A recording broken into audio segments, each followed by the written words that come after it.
Walt Disney's Dumbo the Flying Elephant.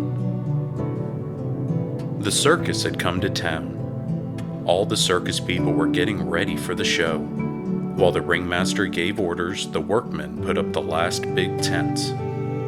The circus animals were busy too. The mother leopard licked her new cub. The mother camel was proud of her new baby. And the mother seal was happy her baby had come. But one animal was not happy. Mrs. Jumbo, the elephant, had been waiting a long time for her baby, but so far it had not arrived. Then, one day, the little elephant was born. All the elephants came to admire him. "He's so sweet," said the proud mother. "I wonder what I should name him." Suddenly the baby sneezed. "Achoo!" and his ears flew up in the air. All the other elephants laughed when they saw how big his ears were. "How funny he looks. I'd call him Dumbo. He looks like a Dumbo." And Dumbo was the name that stuck. But Mrs. Jumbo loved her new baby. "To me, you are the most beautiful elephant in the circus," she told him. "I know you will be a star someday." The next day, the circus paraded through town. A band played as the elephants marched in a line. Dumbo was the smallest, so he was at the end of the line. One child pointed at Dumbo's big ears, but the little elephant didn't mind. He was happy to be part of the parade. Then, suddenly, Dumbo stumbled. First he stepped on his right ear, then he stepped on his left ear, and finally he fell flat on his face. All the children laughed. Dumbo was very sad. "You will never be a circus star that way," one of the elephants told him. Then a boy shouted, "What a clumsy elephant!" This made Dumbo's mother very angry.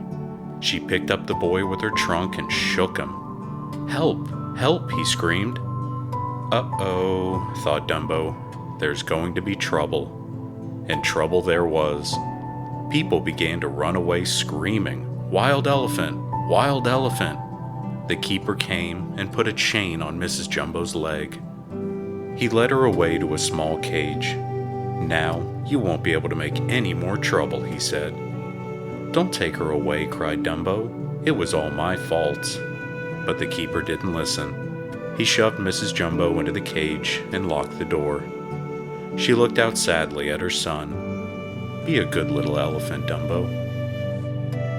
The other elephants were upset. They got together to decide what to do about Dumbo. "He can't be a part of our act," said one. "He just makes people laugh." "Make him a clown then," said another. So Dumbo was sent to work with the clowns.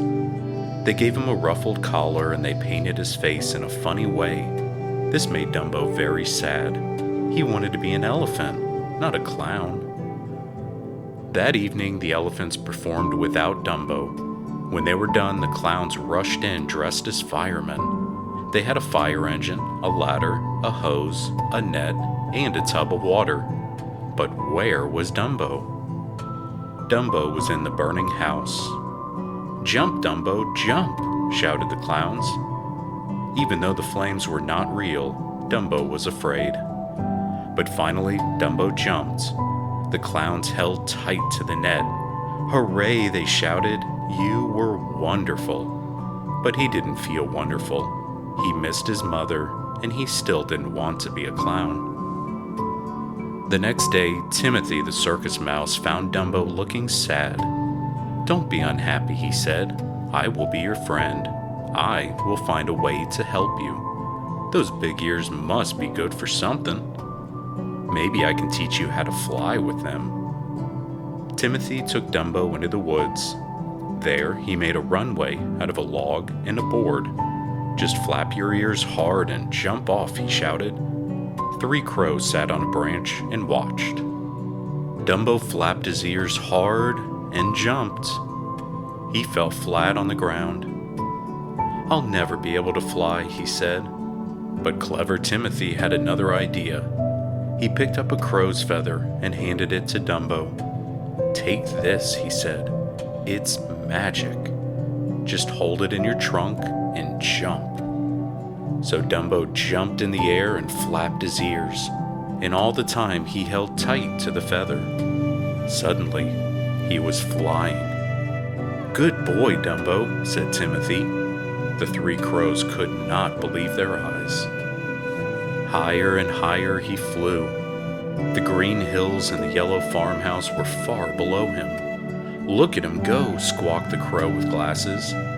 "Now Dumbo will be the star of the circus," Timothy said to the crow in the purple hat and vest. Dumbo was so happy. That night, Dumbo sat in the burning house again, but this time Timothy was riding in his hat, and in his trunk was the magic feather. "Jump!" shouted the clowns down below. "Fly!" whispered Timothy.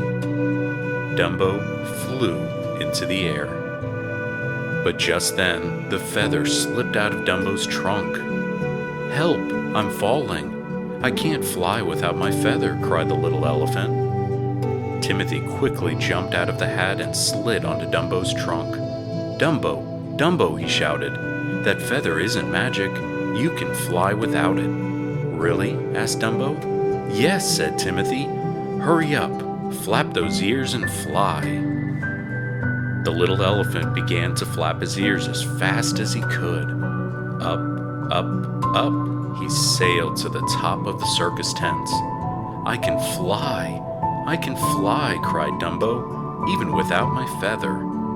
"Hooray!" shouted Timothy from his seat in Dumbo's hat. "Now you are a real circus star. Can you hear the people cheering?" The crowd was cheering.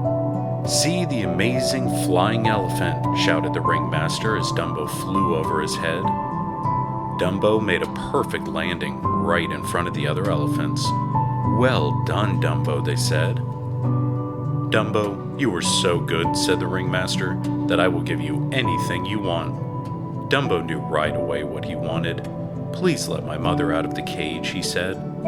The ringmaster agreed to let Mrs. Jumbo out. "Do you know your son is a circus star?" he said to her. "Are you really?" she asked Dumbo. "Yes, Mother, I can fly." Mrs. Jumbo was so proud of her son. At last, Mrs. Jumbo and her son were together again. She patted Dumbo with her trunk. "I knew you would be a star someday," she said. "Yes, but I couldn't have done it without my friend Timothy," said Dumbo. Timothy smiled. Who could ask for a better friend than a flying elephant? He hoped that he and Dumbo would be friends for a long time.